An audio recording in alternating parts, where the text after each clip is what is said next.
قرآن و حدیث میں فی سبیل اللہ کا لفظ کن معنوں میں آیا ہے؟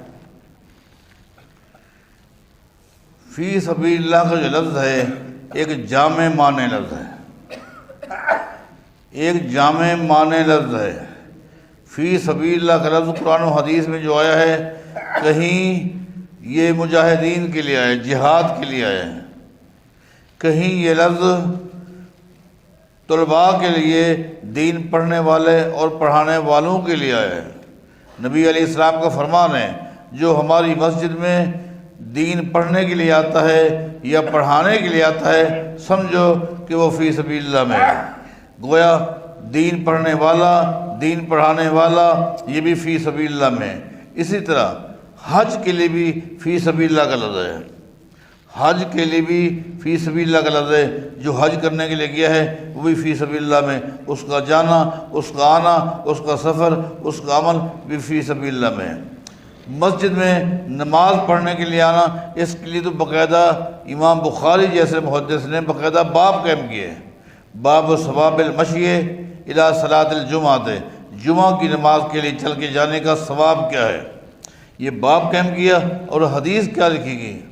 فرمایا، اللہ کے نبی کا فرمان ہے، مغبرت قدم عبد فی سبیل اللہ فتمسہم النار، جس آدمی کے پاؤں کے اوپر فی سبیل اللہ میں مٹی پڑ جاتی ہے، اللہ تعالیٰ ان پاؤں پر جہنم کی آگ کو حرام کر دیتے ہیں۔ اب امام بخاری نے باب کیا قائم کیا اور حدیث کیا بیان کی؟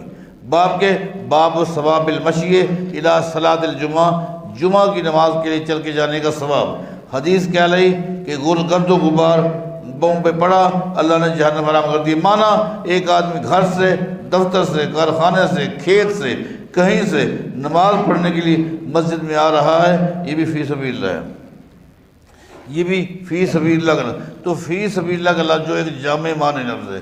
حدیث میں آتا ہے، نبی علیہ السلام کے ساتھ صحابہ کرام بیٹھے تھے، وہاں سے اچانک ایک شخص گزرا، بڑا مضبوط جوان تھا، طاقتور تھا، صحت مند تھا۔ اس صحت مند نوجوان کو دیکھ کر صحابہ کرام کہنے لگے، لو کان ھذا فی سبیل اللہ، کاش یہ جوان فی سبیل اللہ میں استعمال ہوتا۔ یہاں فی سبیل اللہ سے مراد صحابہ کرام نے جہاد لی کہ اس کی کلائی مضبوط ہے، اور اس وقت جہاد ہوتا تھا کلائی کی بلبوتی پر، جس کے ہاتھ میں صحیح معنی تلوار، تیر، نیزہ جم سکتا ہو۔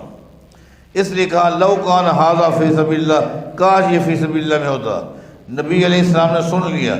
آپ نے کیا فرمایا کہ ان کان خرجا یسعی الی اہلہ، اگر یہ شخص رزق حلال تلاش کرنے کے لیے نکلا ہوا ہے، فہو فی سبیل اللہ، سمجھ لو یہ بھی فی سبیل اللہ میں ہے۔